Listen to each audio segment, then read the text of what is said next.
দূষণ ও দখলে হুমকির মুখে সাতক্ষীরার কাকশিয়ালী নদী। বিস্তারিত জানাতে যুক্ত হচ্ছেন সহকর্মী শরীফুল্লাহ কায়সার সুমন। সুমন, এ ধরনের পরিস্থিতি নিয়ে কি বলছেন সংশ্লিষ্ট কর্তৃপক্ষ, আমাদের জানাবেন। দাঁড়িয়ে আছি ইতিহাস এবং ঐতিহ্য সমৃদ্ধ সাতক্ষীরার কালীগঞ্জ উপজেলার কাকশিয়ালী নদীর তীরে।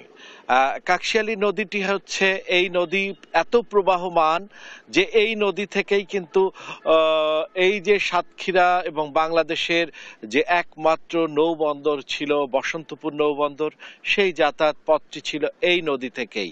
এই নদী মিলিত হয়েছে কালিন্দী এবং ইছামতি নদীতে। তার আর এক পাশে রয়েছে যে আদি যমুনা নদী।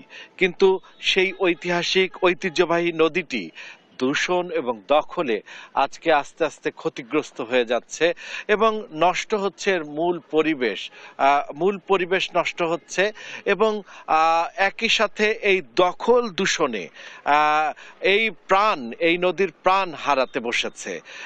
এটি যদি হারায় তাহলে আসলে কালীগঞ্জের যে মূল প্রবাহমান যে নদী এবং পরিবেশ সেটি ক্ষতিগ্রস্ত হবে।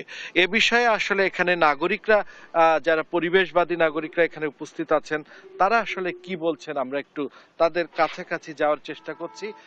কি অবস্থা? বর্তমানে এই নদীটি প্রবাহিত থেকে বন্ধ হয়ে গেছে। এখানে ময়লা ফেলে, এখানে ঘর বেঁধে চর দখল করে ভূমিদস্যুরা এখানে জায়গা দখল করে নদীকে রাস্তায় পরিণত করে ফেলেছে। এখানে অত্যন্ত পরিবেশ প্রেক্ষাপট নষ্ট হয়ে যাচ্ছে, দুর্গন্ধ ছড়াচ্ছে বিভিন্ন ময়লা ফেলে। এখানে ডাস্টবিনের দরকার। এই নদী সুন্দরভাবে চলাতে গেলে এখানে আমাদের সচেতনতার দরকার আছে। সাধারণ মানুষের কাছে তুলে ধরার দরকার যে নদীর ভেতরে ময়লা ফেলা যাবে না, দখল করা যাবে না, ক্ষতি করা যাবে না। এইটা হলো আমাদের চিন্তা চেতনা।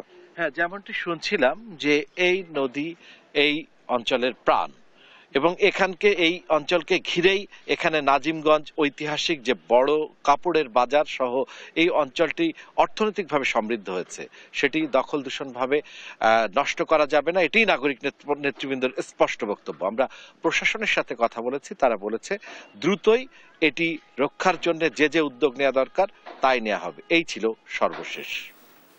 সুমন, আপনাকে ধন্যবাদ।